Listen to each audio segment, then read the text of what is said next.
नमस्कार. सखी सह्याद्रीमध्ये मी पल्लवी मुजुमदार आपल्या सगळ्यांचं मनपूर्वक स्वागत करते. लोकशाहीमध्ये सर्वांना समान संधी हे तत्व अवलंबलेलं असतं. जेव्हा सर्वांना समान संधी असं म्हणतो तेव्हा बहुतांशी वेळेला बहुसंख्य लोकांचे हक्क, त्यांना संधी, त्यांच्या सुविधा, गरजा यांचा विचार केलेला असतो. पण जेव्हा आपण म्हणतो की लोकशाही आहे तेव्हा कल्याणकारी राज्याची ही जबाबदारी आहे की अल्पसंख्याक समाजाचे हक्क काय आहेत, त्यांच्या गरजा काय आहेत, त्यांना काय काय अडचणी आहेत आणि त्यांचे प्रश्न काय आहेत या सोडवण्यासाठी खास करून सहभाग असायला हवा. मग याच दृष्टिकोनातनं 18 डिसेंबर हा अल्पसंख्याक हक्क दिन म्हणून साजरा केला जातो. मुळातच अल्पसंख्याक ही संकल्पना जेव्हा आपण वापरतो तेव्हा ही संकल्पना काय आहे, अल्पसंख्याकांचे हक्क म्हणजे काय आहे, त्यांच्यासाठी योजना काय आहेत, या सगळ्याविषयी या निमित्तानं आज सखीमध्ये आपण उलगडत जाऊया. आणि मग आजचा आणि या पुढचा भाग हा खास करून याच विषयाच्या अनुषंगाने आहे. कल्याणकारी राज्यामध्ये अल्पसंख्याकांसाठी असलेल्या सोयीसुविधा, योजना आणि हो महत्त्वाचा म्हणजे त्याचा लाभ कसा घ्यावा. आजचा विषय आहे अल्पसंख्याक राष्ट्रीय विकास आणि या अनुषंगाने मार्गदर्शन करणार आहेत मुनाफ हकीम सर. सर नमस्कार. नमस्कार. सखी सह्याद्रीमध्ये आपलं मनपूर्वक स्वागत करते. नमस्कार. मुनाफ हकीम सर हे अल्पसंख्याक आयोगाचे अध्यक्ष म्हणून आपल्याला परिचयाचे आहेत. आज त्यांच्याकडून ही संकल्पना आपण उलगडत जाऊया आणि कुठले कुठले मुद्दे जे आहेत ते लक्षात घ्यायला हवेत लोकशाहीमध्ये तेही समजून घेऊया. जेव्हा आपण अल्पसंख्याक हक्क दिन साजरा करतो तेव्हा हा दिन काय आहे याविषयी जाणून घेऊया. संयुक्त राष्ट्रसंघाने जगातील सर्व देशांच्या एकमताने संमत केलेला दिवस जो आहे तो आहे अल्पसंख्याकांच्या हक्काचा दिवस म्हणजे 18 डिसेंबर. अल्पसंख्याकाचे प्रत्येक देशामध्ये वांशिक, धार्मिक व भाषिक हितरक्षणाची जबाबदारी त्या राष्ट्राच्या शासकीय यंत्रणेवर आहे आणि त्या शासकीय यंत्रणेने त्यांच्या धार्मिक स्वातंत्र्याची, त्यांच्या भाषिक स्वातंत्र्याची आणि त्या देशामध्ये त्यांच्या हक्काचं संरक्षण करण्याची जबाबदारी ही प्रामाणिकपणे पार पाडली आहे की नाही याचा संपूर्ण माहिती घेणारा आणि चर्चा करणारा दिवस म्हणजे 18 डिसेंबर. अच्छा. आपल्या देशामध्ये धार्मिक अल्पसंख्याक म्हणजे मुस्लिम, ख्रिश्चन, पारसी, शीख, बौद्ध व आत्ताच राष्ट्रीय स्तरावर आपण जैन समाजालाही समाविष्ट केलेला आहे. या सर्व धार्मिक अल्पसंख्याकांच्या हिताचं रक्षण करण्याची जबाबदारी ही जशी शासनाची आहे ती शासनाने आपल्याच माध्यमातून अल्पसंख्याक आयोगाची स्थापना करून यांच्या हितरक्षणाचं काम व्यवस्थितपणे पार पाडलं जातं की नाही या पाहणीची जबाबदारी दिलेली आहे. जेव्हा आपण अल्पसंख्याक आयोग जेव्हा असं म्हणतो तेव्हा हा आयोग नेमका काय आहे, त्याची रचना काय आहे याविषयी जाणून घ्यायला आवडेल. अल्पसंख्याक आयोगाला महाराष्ट्रामध्ये वैधानिक दर्जा देण्यात आला व महाराष्ट्रामध्ये दिवाणी न्यायालयाचे अधिकार अल्पसंख्याक आयोगाला देण्यात आलेले आहे. महाराष्ट्र शासनाच्या वतीने अल्पसंख्याक समाजाच्या हिताच्या ज्या योजना आहेत व राष्ट्रीय स्तरावर केंद्र शासनाच्या वतीने अल्पसंख्याकांच्या हिताच्या रक्षणाची ही जबाबदारी व त्यांच्या योजना ह्या राज्यामध्ये योग्य त्या पद्धतीने पार पाडल्या जात आहेत की नाही या सर्व गोष्टीची पाहणी ही अल्पसंख्याक आयोगाची जबाबदारी आहे. अच्छा. मग आता जेव्हा आयोग म्हणतो तेव्हा हा आयोग जो आहे तो केंद्राच्या पातळीवर कार्यरत असतो, बरोबर सर? केंद्र शासनाच्या पातळीवर राष्ट्रीय अल्पसंख्याक आयोगाची स्थापना करण्यात आलेली आहे. बरं. आणि प्रत्येक राज्यामध्ये अल्पसंख्याकाच्या हिताचं रक्षण करण्याची जबाबदारी जी आहे अल्पसंख्याक आयोगावर देण्यात आलेली आहे. त्याप्रमाणे प्रत्येक राज्यात अल्पसंख्याक आयोगाची स्थापना करण्यात आलेली आहे. बरं. म्हणजे हा केंद्र राज्य अशा पद्धतीने समन्वय पद्धतीने हा कार्य करणारा आयोग आहे. या आयोगामध्ये मुळात अल्पसंख्याक समाजाच्या अडचणी काय आहेत, प्रश्न काय आहेत हे समजून घेऊन त्यावर उपाययोजना करणं, या पद्धतीचं कार्य चालतं. अल्पसंख्याक म्हटल्यानंतर आपल्या देशातल्या सर्वसामान्य लोकांच्या मनामध्ये फक्त मुस्लिम समाजाच्या हिताचं रक्षण करण्यासाठी काहीतरी स्थापन स्थापना करण्यात आहे. आलेला आहे एकांगी विचार थोडासा असा होतो. असा विचार होतो, असं मत तयार होतं. परंतु मुस्लिम समाज हा अल्पसंख्याक आहे. त्याच्या खालोखाल जे अल्पसंख्येने जे धार्मिक समाज आहेत त्यांचा समावेश याच्यामध्ये करण्यात आलेला आहे.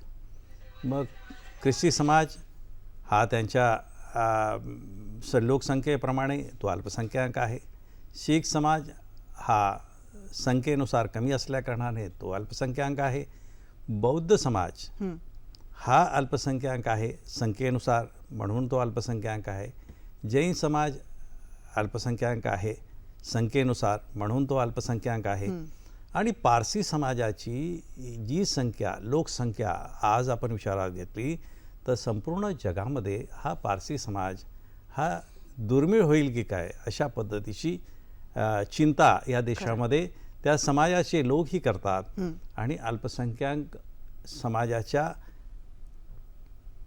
व्याख्येमध्ये त्या समाजाची आपण कशा पद्धतीने त्यांची लोकसंख्या वाढ होईल याचीही आपण चिंता करत असतो. आणि त्या दृष्टिकोनातून अल्पसंख्याक आयोगावर त्यांचे एक सदस्य जे आहेत ते पारसी पंचायतच्या माध्यमातून त्यांनी आपली योजना आपल्या समाजापर्यंत नेलेली आहे.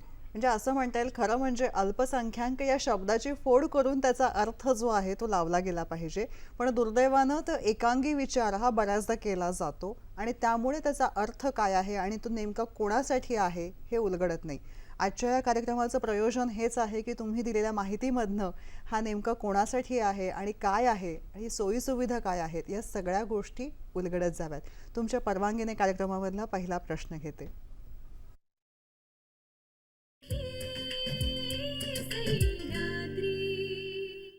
माझे नाव माधवी पवार.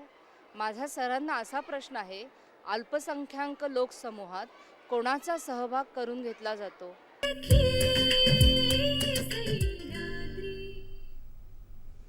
आता याविषयी आपण जे सांगितलंच. धर्म मानणारे लोक आहेत आणि त्यांची लोकसंख्या आपल्या देशामध्ये कमी प्रमाणात आहेत, अशा कमी प्रमाणामध्ये असलेल्या लोकांना अल्पसंख्याक संबोधलं जातं. आणि अशाच धर्मांचा समावेश अल्पसंख्याक म्हणून करण्यात आलेला आहे. सर, आत्ता जसं तुम्ही सांगितलं की पारसी पंचायतचे एक सदस्य असतात ना, या वेगवेगळे जे समाविष्ट आहेत मुस्लिम, बौद्ध, पारसी, ह्या सगळ्यांचे एक एक सदस्य आयोगामध्ये असतात आणि त्या अनुषंगाने हे कार्य चालतं. हो, त्याच पद्धतीने प्रत्येक समाजाचं प्रतिनिधित्व अल्पसंख्याक आयोगामध्ये आहे. अल्पसंख्याक आयोगामध्ये काम करणाऱ्या प्रत्येक जाती धर्माचे प्रतिनिधी असले तरी सुद्धा ह्या देशामध्ये जितके धर्म आहेत त्या सर्व धर्माचा अभ्यास केल्यानंतर असं लक्षात येतं की अल्पसंख्याकाबाबतीत असलेला गैरसमज दूर करण्याची जबाबदारी प्रत्येक जाती धर्माच्या लोकांच्यावर आहे. आणि आपण विचार करत असताना जर अल्पसंख्याक म्हणून विचार केला तर जे अल्पसंख्येने आहेत त्या आपल्या परिसरामध्ये, आपल्या गावामध्ये, आपल्या जिल्ह्यामध्ये जे संख्येने कमी आहेत, मग त्या कमी संख्येमध्ये असलेल्या त्या धर्माला मानणाऱ्या लोकांचं संरक्षण करण्याची जबाबदारी ही समाजावरही आहे. अगदी. आणि ज्या पद्धतीने शासनाने विविध योजना करून यांच्या उन्नतीचं मार्ग दाखवलेला आहे त्याचा अवलंब करण्याच्या दृष्टिकोनातून त्या अल्पसंख्याक समाजानेही स्वतःची जबाबदारी स्वीकारण्याची गरज आहे. बरोबर आहे सर. आत्ता एक चांगला मुद्दा आला तो म्हणजे समाजाची भूमिका. समाजाची भूमिका असं जेव्हा म्हणतो तेव्हा नेमकं काय अपेक्षित असतं आणि घडणाऱ्या गोष्टी या वेगळ्या नेहमीप्रमाणे आहेतच. या देशामध्ये अल्पसंख्याक म्हणून ज्या वेळेला राष्ट्रीय स्तरावर घोषणा करण्याचं काम या देशामधल्या विचारवंत शासकीय अधिकाऱ्यांनी केलं त्या वेळेला तुष्टीकरणाचा आरोप लावण्यात आला आणि त्या तुष्टीकरणाच्या आरोपावर या देशाच्या विद्वानांनी एक पाऊल पाठीमागे घेतलं. बर. आणि असं सतत होत राहिल्यामुळे ज्या वेळेला सच्चर कमिटीने आपला अहवाल दिला त्या अहवालामध्ये त्यांनी नमूद केलेलं आहे, प्रत्येक गावामध्ये त्यांनी आपला दौरा केला, तिथला स्थानिक लोकांशी ते भेटले, संपूर्ण माहिती घेतली आणि आपला अहवाल सादर केला. त्यावेळेला त्या अहवालामध्ये त्यांनी नमूद केलेलं आहे की या देशाच्या स्वातंत्र्यापासून आजपर्यंत अल्पसंख्याक समाजाचा विकास करणाऱ्या ज्या योजना आहेत त्याची अंमलबजावणी झाली नाही. हे सर्व अल्पसंख्याक समाजामध्ये विशिष्ट करून मोठ्या प्रमाणामध्ये सेकंड लार्जेस्ट ज्यांना आपण म्हणू अशा मुस्लिम समाजाची शैक्षणिक, आर्थिक, सामाजिक स्थिती ही मागासवर्गीय समाजापेक्षा खाली गेलेली आहे. बर. आणि हा अहवाल देत असताना त्यांनी संपूर्ण जस्टिस राजेंद्र सच्चरनी आपल्या अहवालामध्ये लिहिलेलं आहे की शासनाच्या वतीने ज्या घोषित करण्यात आलेल्या ज्या योजना आहेत त्याची अंमलबजावणी करत असताना भीतीपोटी का होईना शासकीय अधिकाऱ्यांनी याच्याकडे दुर्लक्ष केलं. ते दुर्लक्ष होऊ नये यासाठी अल्पसंख्याक समाजाची स्वतःची जबाबदारी होती की त्याचा पाठपुरावा करणं आणि स्वतः विकास करण्यासाठी शासनाबरोबर या देशामध्ये लोकशाही आहे तेव्हा आपण आपले मुद्दे जे मांडण्याची आपल्याला स्वातंत्र्य आहे त्याचा वापर करून आपण आपला विकास करण्याची जी गरज होती ती स्वतः अल्पसंख्याक समाजाने केली नाही आणि त्यामुळे ही अधोगती होत राहिली. बर.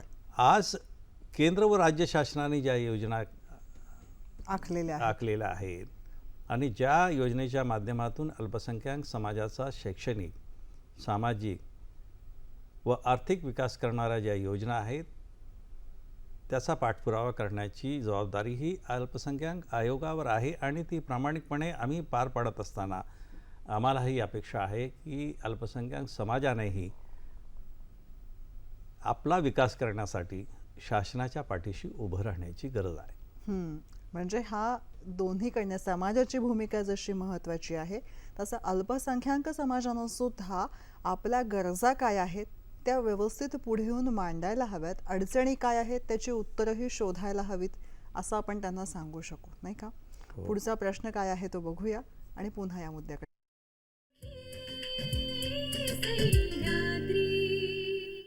मी सिकंदर कुरेशी. माझा प्रश्न असा आहे की अल्पसंख्याक दर्जा वारंवार बदलतो आहे का?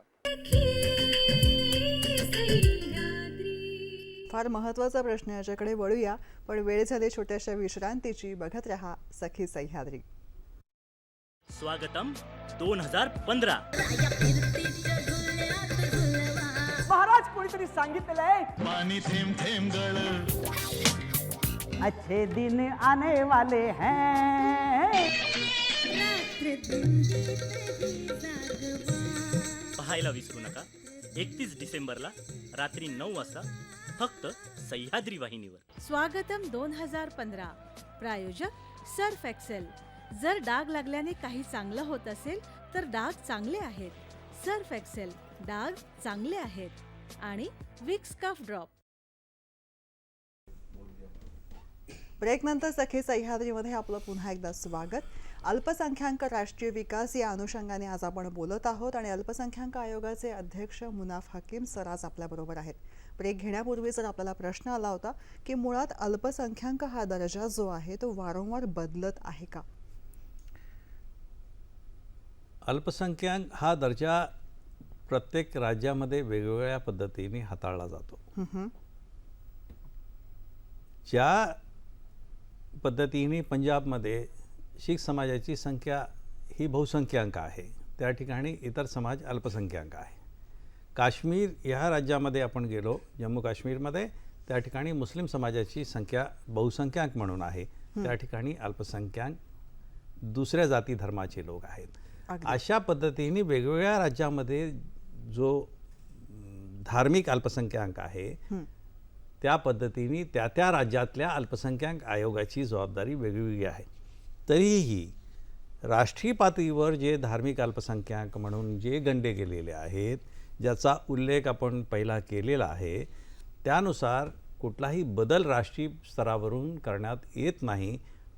राष्ट्रीय स्तरावर मुस्लिम, ख्रिश्चन, शीख, बौद्ध, पारसी आणि आता राष्ट्रीय स्तरावर जैन समाजाचा समावेश करण्यात आला.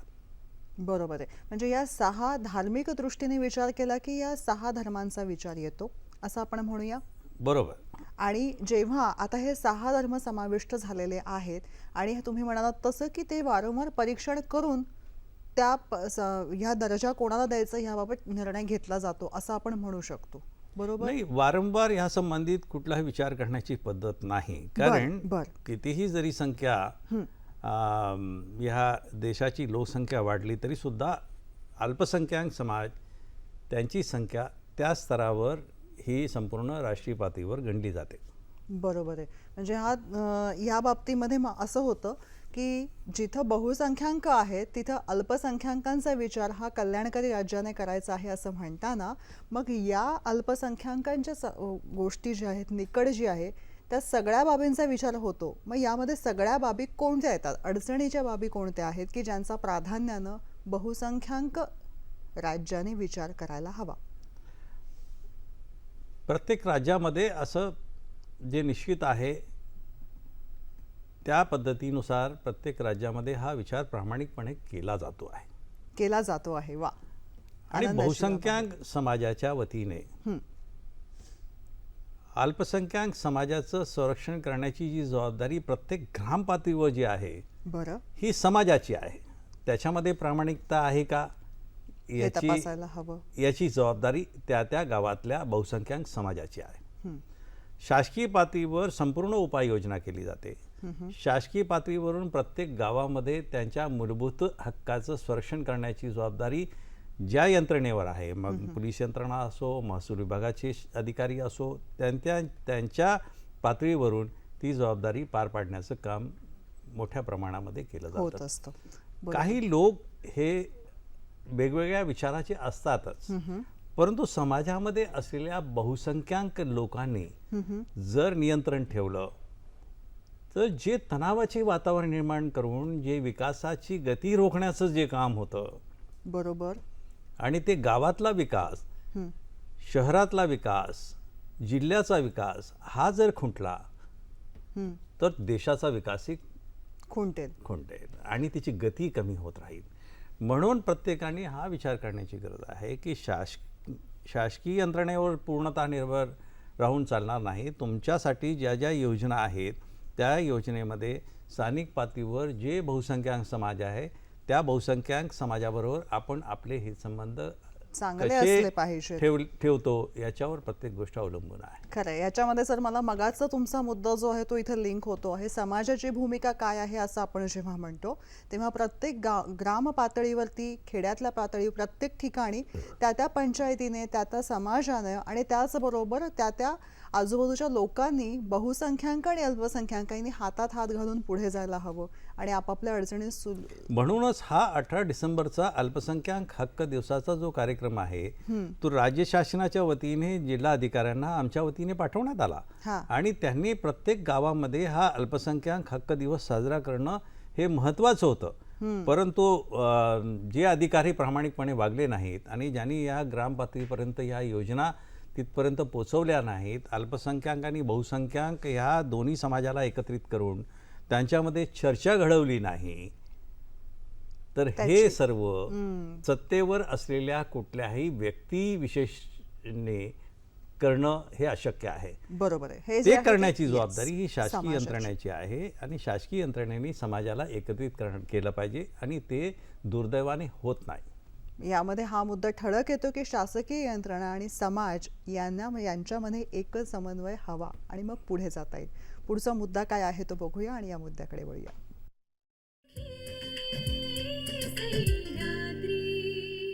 माझं नाव सदाफ अफजल खान आहे आणि माझा प्रश्न आहे अल्पसंख्याक म्हणून विशिष्ट सवलती आहेत का?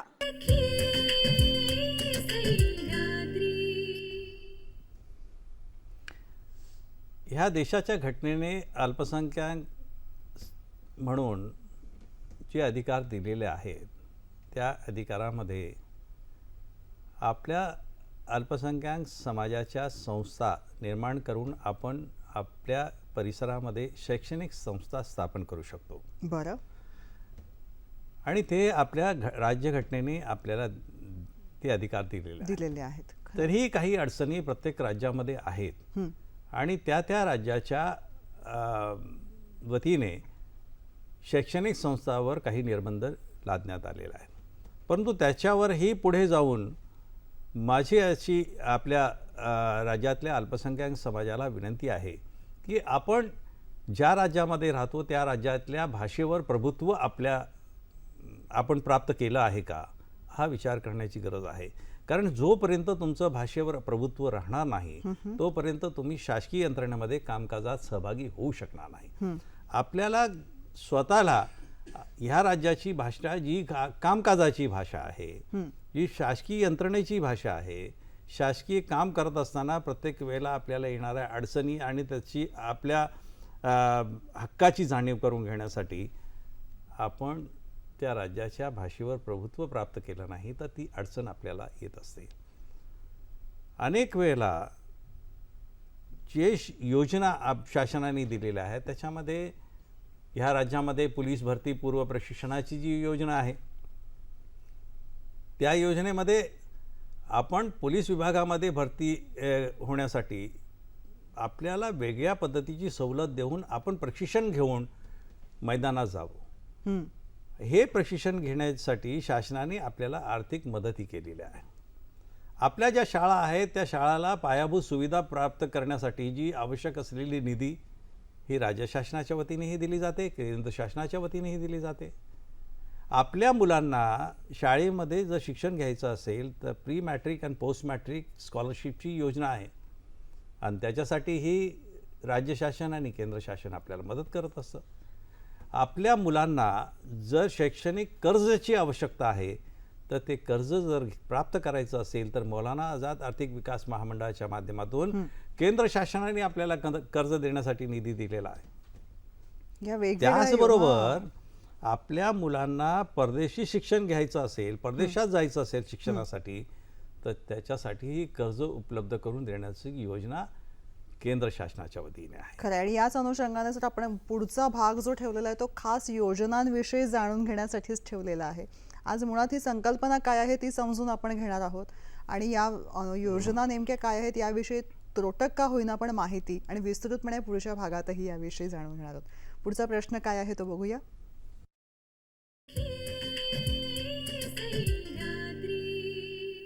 माझं नाव सतीश इणरकर. माझा प्रश्न असा आहे की अल्पसंख्याक समाज म्हणून गणल्या जाणाऱ्या जाती समूहाला हा दर्जा का दिला जातो?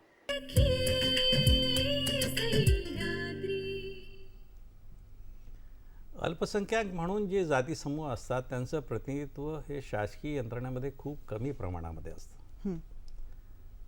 शासनाने ज्या काही योजना घोषित केलेल्या आहेत त्याची अंमलबजावणी करण्यासाठी त्यांचं प्रतिनिधित्व योग्य त्या पद्धतीने राहत नाही.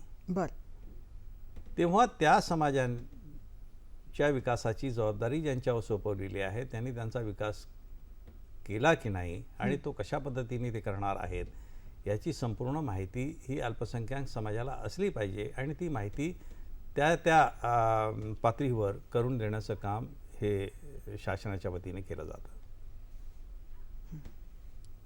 बरोबर आहे. मग हे जेव्हा विचार करतो तेव्हा एक मुद्दा येतो सर की ह्या वेगवेगळ्या कमिटी आहेत, आयोग आहेत, या सगळ्यांचं कार्य आणि अल्पसंख्याकांना त्यांची उपयुक्तता याविषयी जेव्हा आपण जाणून घ्यायचं म्हणतो तेव्हा सामान्य माणसाला असं वाटतं की ह्या सगळ्या गोष्टी माझ्यापासून कुठे ना कुठे लांब आहेत.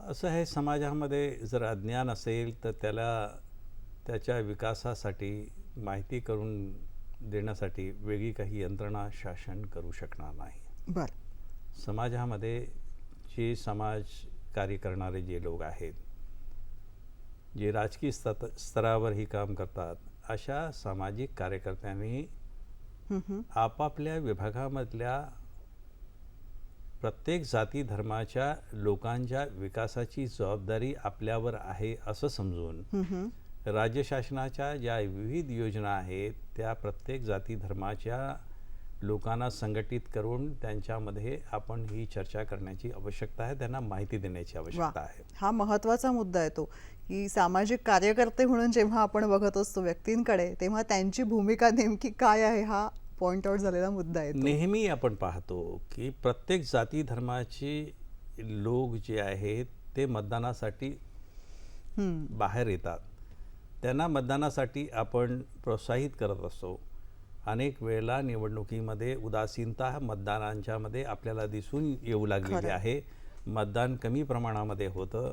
याचीच कारणं जर आपण शोधली तर त्याच्या पाठीमागचं महत्त्वाचं कारण हे आहे की आज आपण राज्याच्या वतीने आणि केंद्र शासनाच्या वतीने हजारो कोटी रुपये खर्च करून विविध सर्वसामान्य लोकांच्या विकासाची ज्या योजना करत असतो त्या योजना आणि त्याची माहिती ही त्या समाजापर्यंत घेऊन जाऊन त्यांना देण्याची जबाबदारी ज्यांच्यावर आहे ते प्रामाणिकपणे पार पडतात की नाही याचा शोध घेण्याची आवश्यकता आहे. आणि जर त्याच्या विकासासाठी शासन काय करतं ही माहिती त्याच्यापर्यंत जर पोचली तर निश्चित रूपाने तोही आपलं कर्तव्य पार पाडण्यासाठी पुढे येईल. खरंय. विकासासाठीच पुढचा प्रश्न आलेला आहे, तो काय बघूया.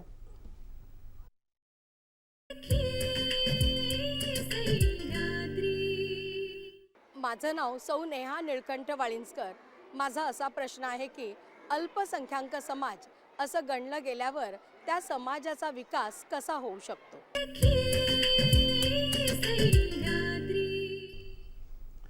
या देशामध्ये प्रत्येकाचा विकास करण्यासाठी एक निश्चित प्रारूप तयार करण्यात आलेला आहे.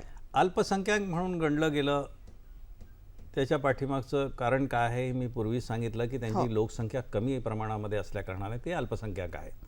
आता त्यांच्या ज्या योजना आहेत त्या योजना शासनाने समाजावर जो काही खर्च आपल्याला शासन म्हणून करायचा आहे त्याच्यामध्ये ज्या ठिकाणी विकास झालेला नाही, मग तो शैक्षणिक असो, आर्थिक असो, सामाजिक असो, ती उन्नती करण्यासाठी त्या ठिकाणी विविध योजना ज्या आखलेल्या आहेत ते काही बहुसंख्याक समाजाला डावलून अल्पसंख्याक समाजाला खूप काही देण्यात आलेलं आहे असं नाही. तो समाज हा मुख्य प्रवाहामध्ये आला पाहिजे अगदी. आणि तो मुख्य प्रवाहापासून जर अलिप्त राहिला तर देशाचा विकास होणार नाही. तर हा देश विकसित झाला पाहिजे. ह्या देशाला आपण एक संघ होऊन जगाच्या पाठीवर प्रथम क्रमांकावर कसं घेऊन जाऊ शकतो याचा विचार करण्याची गरज आहे. आणि त्याच्यासाठी शासन म्हणून जे कर्तव्य पार पाडलं जातं तर ते अल्पसंख्याक म्हणून गणले गेलेल्या लोकांना कमी दर्जा म्हणून नाही तर त्यांचा विकास करण्यासाठी त्यांचीही मनातली व्यथा हे जाणून घेण्यासाठी हे सगळं रचलं गेलेलं आहे.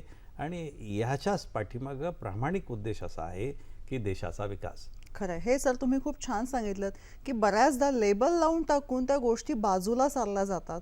तर त्यामध्ये एक लक्षात घ्यायला हवं की मुळात मुख्य प्रवाहामध्ये आणि मुख्य धारेमध्ये समाविष्ट होऊन आयुष्यामध्ये आणि पर्यायानं समाजाने आणि देशप्रगतीसाठी या काही योजना आहेत, या काही गोष्टी आखलेल्या आहेत. तेव्हा सजग नागरिक म्हणून प्रत्येकाने याविषयी जागरूकता ठेवायला हवी आणि आजूबाजूला स्वतःमध्ये याचा लाभ कसा घेता येईल या सगळ्या गोष्टींचा विचार व्हायला हवा, नाही का? आपण नेहमीच भाषेचा आदर करतो.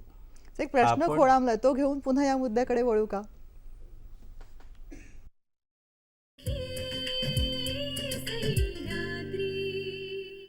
माझं नाव शबनम सय्यद आहे. देशाच्या विकासात अल्पसंख्याक समाजाचा सहभाग कशा प्रकारे आहे? या मुद्द्याकडे वळूयाच, पण वेळ झाले छोट्याशा विश्रांतीची. बघत रहा सखी सह्याद्री.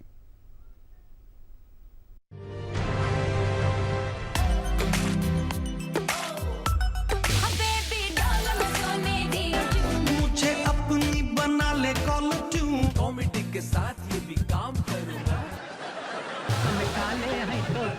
सेवा दिल वाले हैं 5 रुपया 12 आना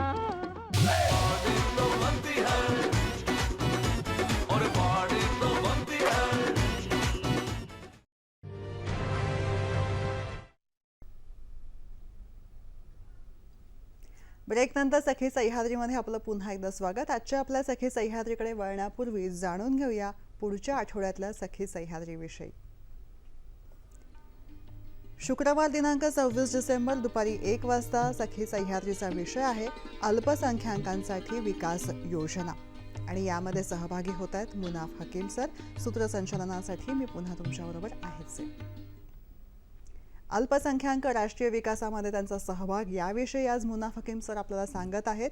आणि याविषयी जाणून घेताना आत्ता आपल्याला जो प्रश्न आलेला होता की त्यांचा समाजाच्या विकासामध्ये कशा पद्धतीने सहभाग आहे, हा आत्ता एक प्रश्न होता. काय सांगाल सर? आपण ह्या देशामध्ये स्वातंत्र्यापूर्वीचा विचार जर केला तर आपल्या लक्षात येईल की देशाच्या स्वातंत्र्यामध्ये सर्वाधिक बलिदान करणारा समाज हा अल्पसंख्याक होता. या समाजाने देशाच्या विभाजनाच्या बाबतीत विरोध केला आणि धर्माच्या नावाने देशाचं विभाजन मान्य केलं नाही. अल्पसंख्येने जरी असला तरी सुद्धा या देशावर प्रेम करणारा हा समाज या देशामध्ये आहे. या अल्पसंख्याक समाजाच्या धार्मिक आणि शैक्षणिक विद्वानांनीही विचार करण्याची आवश्यकता आहे आणि तशाच पद्धतीचं कार्य करून समाजामध्ये तो संदेश आपण पोचवण्याची गरज आहे की देशात शांतता आणि एक दुसऱ्याबरोबर संवाद करण्याचं जे स्वातंत्र्य आपल्याला प्राप्त आहे त्याच्यामधून आपल्या समस्येचं निवारण करण्यासाठी आपण आपल्या समाजाला पुढे आणलं पाहिजे. बरोबर आहे. हा मुद्दा खूप महत्त्वाचा आहे. मगाशी तुम्ही आणलेला भाषेचा मुद्दा आणि आता संवाद आणि भाषा यांच्या समन्वयातनं पुढे जायचंय. कसं जायचंय ते जाणून घेऊया या मुद्द्याबरोबर.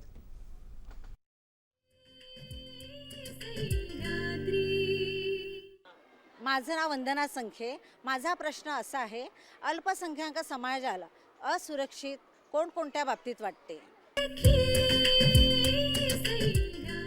मुलाचा मुद्दा आहे सर हा.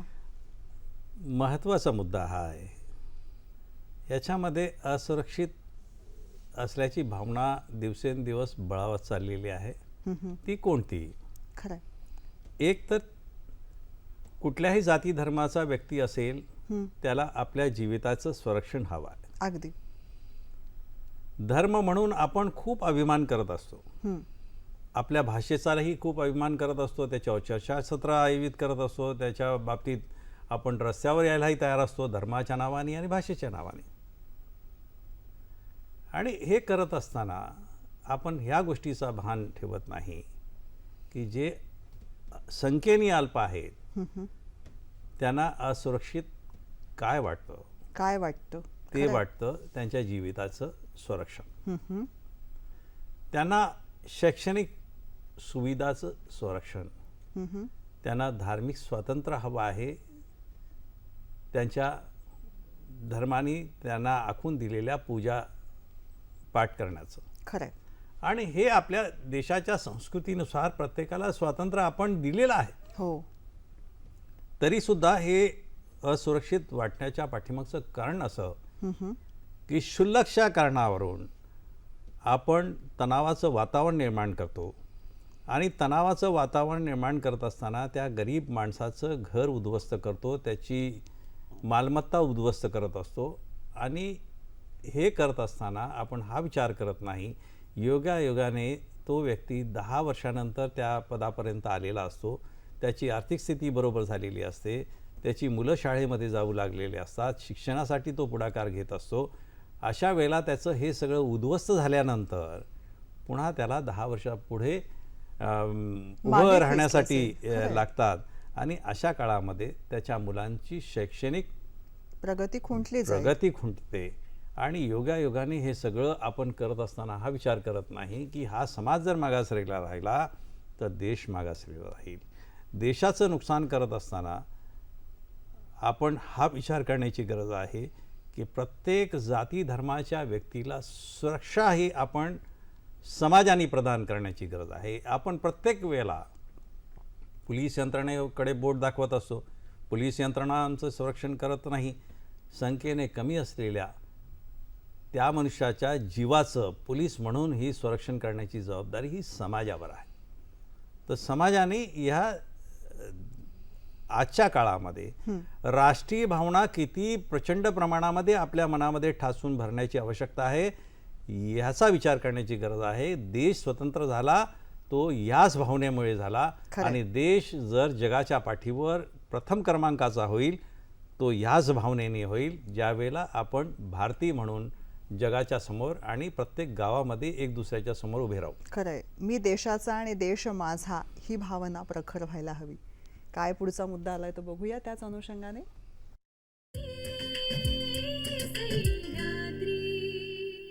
माझे नाव महेश तुकाराम खेतले.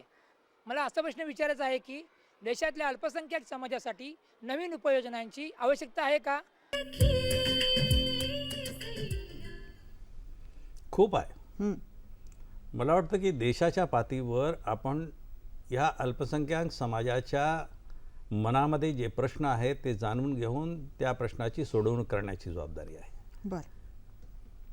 आपल्या देशामध्ये ह्या समाजाचा विकास करून देशाचा विकास करण्यासाठी सर्वांनी पुढे येऊन हे काम करण्याची गरज आहे. ज्या पद्धतीने सच्चर कमिटीच्या रिपोर्टमध्ये त्यांनी स्पष्ट केलेलं आहे की शैक्षणिकदृष्ट्या हा समाज मागासलेला आहे. तर शैक्षणिकदृष्ट्या विकास करण्यासाठी त्याच्यासाठी काय करता येईल? फक्त उर्दू माध्यमाच्या शाळा ज्या आहेत त्या शाळेमध्ये शासनाच्या वतीने मराठी भाषा फाउंडेशन कोर्स चालवून आम्ही त्या विद्यार्थ्याला 8वी 9वी 10वीमध्ये मराठी भाषा जर शिकवण्यासाठी गेलो तर तो 3 वर्षामध्ये त्या मराठी भाषेमध्ये पारंगत होऊ शकत नाही. तर त्याचा विकास करण्यासाठी काय आवश्यकता आहे याचा विचार ही आपण समाज म्हणून शासनाच्या समोर ठेवण्याची गरज आहे. दुसरी महत्त्वाची गोष्ट जी आहे ती त्याचं असुरक्षित भावना त्याच्यामध्ये का निर्माण होते तर त्याच्या संबंधित प्रत्येक शासकीय अधिकाऱ्याने स्थानिक पातळीवर चर्चासत्र आयोजित करून त्यांच्याबरोबर चर्चा करण्याची गरज आहे आणि त्याच्यामधून जे काही मिळतं ते शासनापर्यंत आपण पोहोचवण्याची गरज आहे. तो सुरक्षित भावनेने जर समाजामध्ये वावरू लागला तर समाजामध्ये ऐक्य निर्माण होईल आणि हे ऐक्य देशाचं ऐक्य राखण्यासाठी हे बहुमूल्य आहे असं माझं मत आहे. बरोबर आहे. ऐक्याची भावना ही कायम असली पाहिजे. देशाचा देशभक्त जो आहे तो देशभक्ती काही मला वाटतं प्रत्येक वेळी असे दाखवायची नसते. ती कृतीबद्ध आणि सहज भावनेतनं उलगडत जायला हवी की देशप्रेम देशप्रेम म्हणजे वेगळं काय असतं नाही का? कुठल्या दुकानामध्ये मिळत नाही. अगदी अगदी खरंय. पुढचा मुद्दा काय आहे तो बघूया.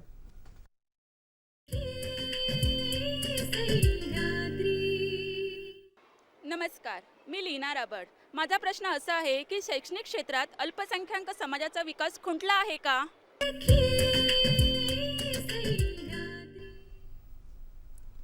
आपण संपूर्ण चर्चेमध्ये हा विषय चर्चा करत असताना त्याचा उल्लेख केलेला आहे की संपूर्ण देशाचा अहवाल जस्टिस न्यायमूर्ती राजेंद्र सच्चर यांनी जे आपल्या अहवालामध्ये नमूद करून दिलेला आहे की हा समाज शैक्षणिकदृष्ट्या मागासलेला आहे.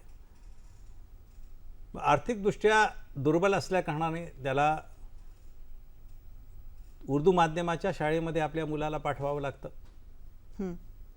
इंग्रजी माध्यमाच्या किंवा इतर माध्यमाच्या शाळेमध्ये खर्च करण्याची त्याची ऐपत नाही.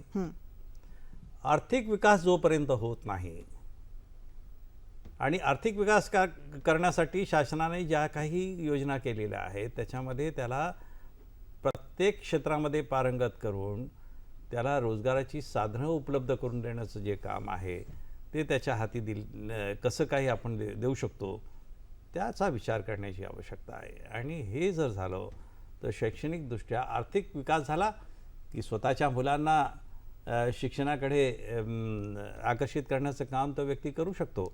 आज आर्थिक परिस्थिती बिकट असल्याकारणाने लहान मुलांना जे बालमजूर आपण जे पाहतो ती बालमजूर म्हणून प्रत्येक राज्यामधले मुंबई आणि महाराष्ट्राच्या कानाकोपऱ्यामध्ये जे मुलं लहान मुलं जी आणली जातात ती का आणली जातात याच्या पाठीमागचं कारण आर्थिक दुर्बलता आहे. बरोबर आहे.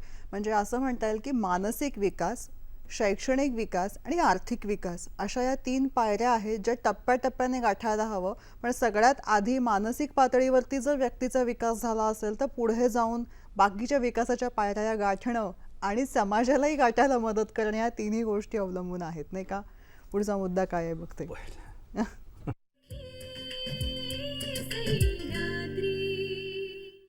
मी कॉनी डॅनिकिनी. अल्पसंख्याक समाज वसाहती थोड्या दुर्लक्षित असतात का?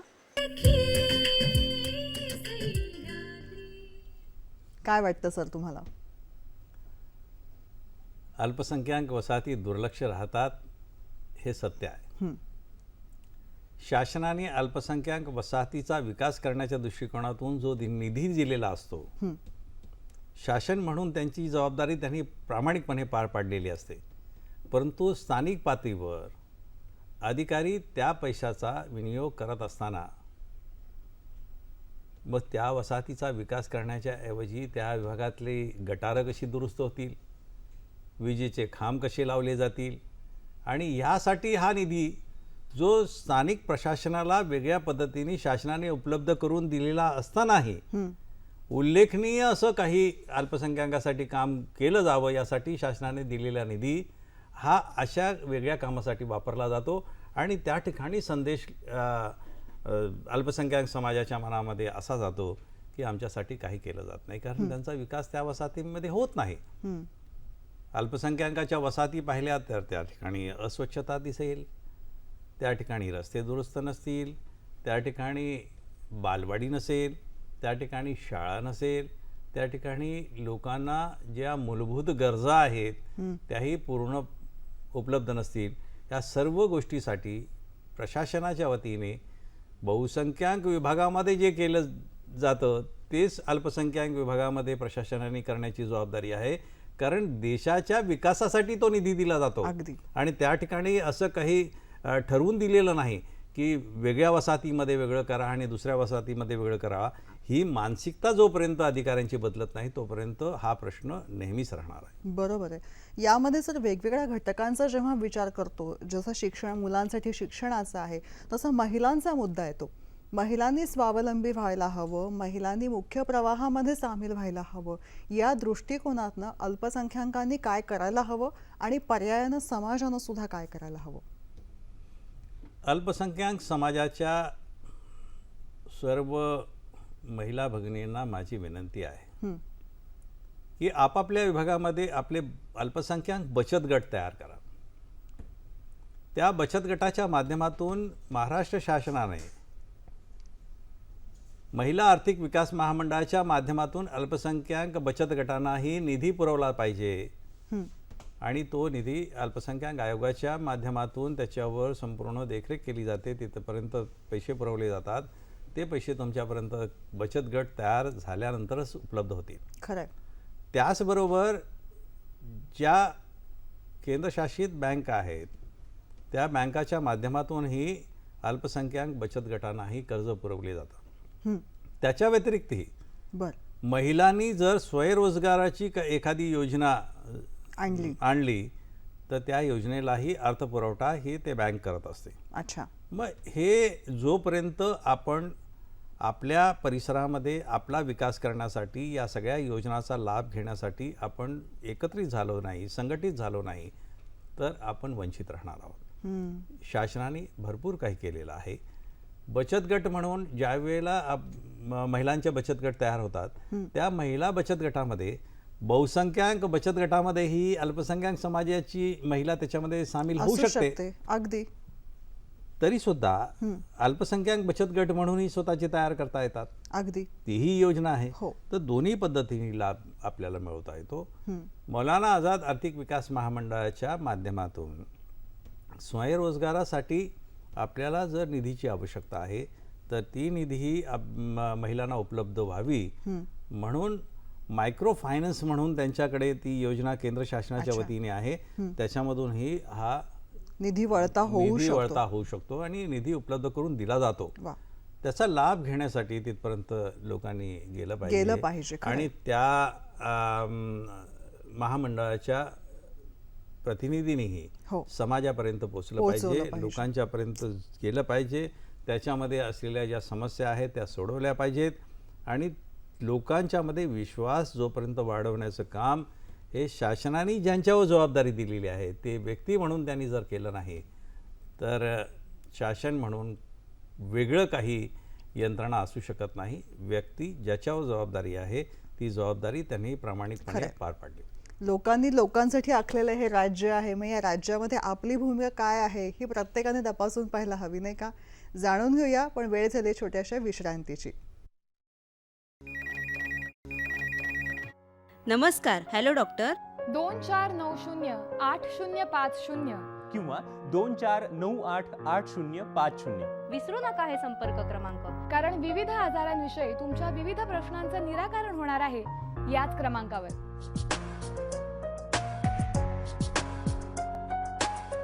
आमच्या कार्यक्रमात अर्थात हॅलो डॉक्टर मध्ये ॲलोपॅथी, आयुर्वेद, होमिओपॅथी, योगशास्त्र, संयुक्त उपचार पद्धती या आरोग्य शाखांमधील विविध तज्ञांशी आपण चर्चा करणार आहोत आणि जाणून घेऊया आपलं आरोग्य निरोगी ठेवण्याचं रहस्य.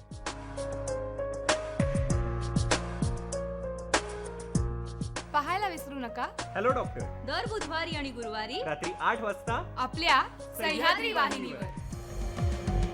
हॅलो डॉक्टर बुधवार आणि गुरुवार रात्री 8 वाजता आणि सोमवार आणि मंगळवार सकाळी 11 वाजता. ब्रेकनंतर सखी सह्याद्रीमध्ये आपलं पुन्हा एकदा स्वागत. जाणून घेऊया पुढच्या हॅलो डॉक्टरच्या कार्यक्रमांविषयी. शनिवार 20 डिसेंबर दुपारी 1 वाजता सह्याद्री वाहिनीवर हॅलो डॉक्टर या प्रायोजित कार्यक्रमाचा विषय आहे मान, खांदे, कंबर आणि गुडघेदुखीसाठी बहुपोचार चिकित्सा. या बाह्योपचार चिकित्सेअंतर्गत सहभागी होत आहेत डॉक्टर अक्षरा देवरुखकर आणि सूत्रसंचालन करतील डॉक्टर शीतल विस्पुते. बुधवार दिनांक 24 डिसेंबर रात्री 8 वाजता हॅलो डॉक्टर या प्रायोजित कार्यक्रमाचा विषय आहे व्यसनमुक्ती आणि आयुर्वेद. सहभागी होतील वैद्य समीर जमदग्नी. सूत्रसंचालन करतील डॉक्टर चेतन साळुंखे. गुरुवार 25 डिसेंबर रात्री 8 वाजता प्रायोजित हॅलो डॉक्टरचा विषय आहे वंध्यत्व निवारण. यात सहभागी होतील डॉक्टर श्रीराम खाडीलकर आणि सूत्रसंचालन करतील डॉक्टर अपर्णा राऊत. वळूया आजच्या सखी सह्याद्रीकडे. अल्पसंख्याक राष्ट्रीय विकास या अनुषंगाने आज आपण जाणून घेत आहोत. मुनाफ हकीम सर याविषयी आपल्याला मार्गदर्शन करतात. जेव्हा विकासाच्या योजनांविषयी आपण जाणून घेत असतो तेव्हा आपलं उद्दिष्ट हे आहे की अल्पसंख्याक समाज आणि बहुसंख्य समाज यांनी मिळून सामाजिक प्रगती आणि विकासाच्याकडे वाटचाल करायला हवी. असं म्हणत असताना अनेक योजना ज्या आहेत त्या त्यांच्यापर्यंत पोहोचणं, त्याविषयी त्यांना माहिती असणं या सगळ्याच बाबी येतात. मग तरीसुद्धा काही गोष्टी ज्या धार्मिक बाबी आहेत किंवा शैक्षणिक बाबी आहेत किंवा शिक्षणामध्ये सुद्धा जेव्हा विचार करतो तेव्हा शिक्षणाच्या पद्धती या वेगवेगळ्या धर्मानुसार वेगवेगळ्या आहेत. मग याविषयी मनामध्ये अढी किंवा मनामध्ये कुतूहल या दोन्ही भावना दिसतात, ज्यामुळे गैरसमज होऊ शकतात. हे दूर करावेत यासाठी काय करावं?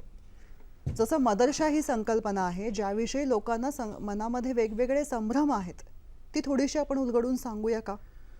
असं आहे की समाजामध्ये जोपर्यंत इतर धर्माचा अभ्यास करण्याची प्रवृत्ती वाढत नाही तोपर्यंत असे गैरसमज निर्माण होतात.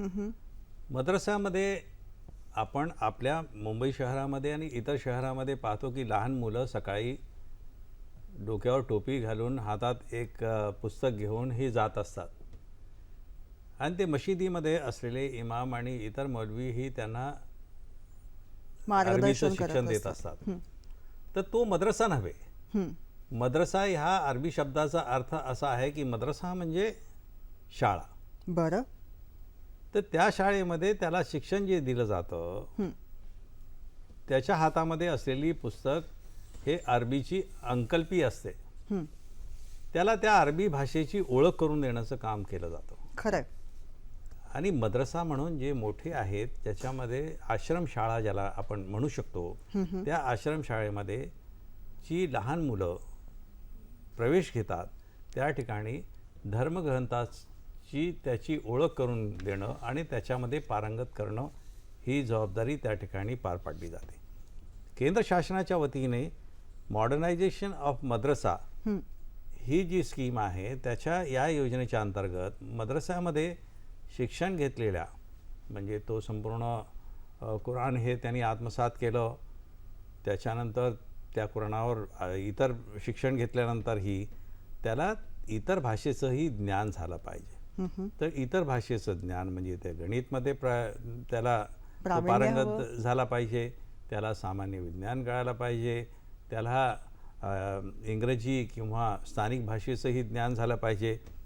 आणि मॉडर्नायझेशन म्हणजे जे कम्प्युटर एज्युकेशन नवीन टेक्नॉलॉजी जी आलेली आहे त्याचंही शिक्षण त्याला प्राप्त व्हावं म्हणून केंद्र व राज्य शासनाने ही योजना केलेली आहे. या माध्यमातून प्रत्येक मद्रसाला मूलभूत सुविधेसाठीही पैसे दिले जातात आणि ह्या संपूर्ण यंत्रणा उपलब्ध करून देण्यासाठी त्यांना हे शासनाच्या वतीने मदत केली जाते. परंतु ह्या बाबतीतही अनेक गैरसमज आरबी मद्रसांच्या संचालकांच्या मनामध्येही असतो की शासन हा निधी आम्हाला देत असताना आमच्या संपूर्ण प्रशासनामध्ये आणि धार्मिक शिक्षणामध्ये हस्तक्षेप करेल. बर, आणि म्हणून ह्या योजनेकडे आकर्षित करत असताना खूप मेहनत करावी लागते. हा गैरसमज जो दूर थोडीशी अनाठाई भीती मनामध्ये लपलेली असल्यामुळे आणि इतर बहुसंख्याक समाजानेही त्या ठिकाणी वारंवार भेट देऊन त्या ठिकाणी होत असलेले प्रत्येक कामामध्ये आपण सहभागी होऊन पाहिलं पाहिजे. जर आपण पाहिलं तर आपल्याला कळेल की त्या ठिकाणी कुठल्याही पद्धतीचं वेगळं प्रशिक्षण दिलं जात नाही. त्या ठिकाणी असलेल्या विद्यार्थ्याला लाठ्या, काठ्या, तलवार, बंदूक. सर, या मुद्द्या हा एक चांगला मुद्दा आलेला आहे. या मुद्द्यावर मी पुढच्या मुद्द्याकडे वळते की मुळात तिथं जाऊन काय चाललेलं आहे हे जाणून घ्यायला हवं. स्पष्टता असेल, पारदर्शकता असेल तर मुद्दा पुढे जाणं हे सोपं जातं. पुढचा मुद्दा काय आहे बघूया.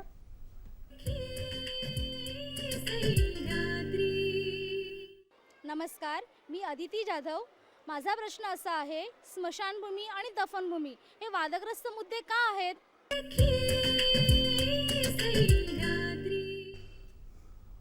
स्मशानभूमी आणि दफनभूमी अल्पसंख्याक समाजामधले मुस्लिम, ख्रिस्ती आणि बौद्ध या 3 समाजाला दफनभूमीची आवश्यकता आहे. इतर शीख, पारसी लोकांची जी आहे अंत्यविधीची प्रक्रिया वेगळ्या पद्धतीची आहे. जैन समाज ही स्मशानभूमीचा वापर करतो. तर ह्या सर्व वादाचे जे मुद्दे होतात दफनभूमी संबंधित, मुस्लिम समाजाच्या दफनभूमीवर अतिक्रमण करण्याचं काम होतं. मग त्याच्यामध्ये अनेक वेळेला समाजाचे काही लोक त्याच्यामध्ये सहभागी असतात. जे अतिक्रमण करणाऱ्या लोकांना भीतीपोटी का होईना हे प्रशासनाच्या समोर घेऊन जात नाही. परंतु महाराष्ट्रामध्ये वक्फ बोर्ड याच्या माध्यमातून ज्या जमिनी आहेत, ज्या धार्मिक विधीसाठी वापर करण्यात येत आहेत, त्या सर्व जे आहेत धर्मादाय आयुक्ताच्या ऐवजी वक्फ बोर्डाकडे त्या वर्ग करण्यात आलेला आहे. महाराष्ट्र शासनाने आणि केंद्र शासनाने जे दफनभूमी आहेत त्यांच्या भिंती सभोवतालच्या भिंती बांधून घेण्यासाठी निधी दिलेला आहे, तो उपलब्ध करून दिलेला आहे. स्थानिक पातळीवर प्रशासनाने प्रत्येक गावामध्ये असलेल्या दफनभूमीचं संरक्षण करण्याची जबाबदारी दिलेली आहे. त्याचबरोबर हे वाद ज्या ज्या वेळेला उपस्थित होतील त्यावेळेला स्थानिक प्रशासनाने स्वतःहून हे वाद उपस्थित करून त्या जमिनी बळकावणाऱ्या जी प्रवृत्ती आहेत त्यांच्यावर कारवाई करून त्या आळा घातल्या तर वेळीच हे सगळं बंद होईल. म्हणजे सर, पुन्हा मुद्दा येतो तो म्हणजे समाजाची भूमिका काय आहे याविषयी. म्हणजे मुळात जेव्हा अल्पसंख्याकांचे हक्क आणि राष्ट्रीय विकास याविषयी बोलतो तेव्हा एक गोष्ट लक्षात घ्यायला हवी की हे मुद्दे का उपस्थित होतात. कारण जेव्हा लोकशाही राज्य आहे असं जेव्हा म्हणतो तेव्हा या प्रत्येकाने हातात हात घालून पुढे जायचं आहे आणि सगळ्यांनाच विकासाच्या दिशेने नकाशावरती ठळकपणे आणायचं आहे. मग यामध्ये प्रत्येकाची भूमिका महत्त्वाची आहे आणि याचसाठी अल्पसंख्याक हक्क दिन साजरा केला जातो आणि याच अनुषंगाने त्यांची विकासामधली भूमिका समजून घेण्यासाठी आजचा हा भाग होता. योजना काय आहेत याविषयी जाणून घ्या पुढच्या भागात. पण आजचा भाग कसा वाटला नक्की कळवा ह्या पत्त्यावर. निर्माती सखी सह्याद्री, दूरदर्शन केंद्र, Worli, Mumbai 400030. Email ID sakhisayhadri@gmail.com. तुमच्या प्रतिक्रिया नक्की कळवा. सर, जाता जाता तुम्हाला काय सांगायचं आहे? लोकांनी संपर्क कुठे साधावा? पत्ता कुठे आहे? माझा संदेश शेवटचा फक्त आपल्या राज्यातल्या सर्व जाती धर्माच्या लोकांना हाच असेल की आपण धर्म म्हणून अभिमान बाळगताना हा देश म्हणून अभिमान बाळगला पाहिजे. हा देशाचा अभिमान जर आपण बाळगला तर जाती धर्माच्या नावाने होत असलेले जे काही तंटे आहेत ते इथंच राहतील, परंतु देश मजबूत करण्यासाठी आपण एक संघ राहिलं पाहिजे आणि त्यासाठी प्रेमाचं वातावरण निर्माण करावं. वा, देश मजबूत करूया, एकसंधता वाढवूया, ऐक्याने पुढे जाऊया. भेटूया पुढच्या भागात योजनांविषयी जाणून घ्यायला सरांच्या बरोबर पुन्हा एकदा. तोपर्यंत नमस्कार.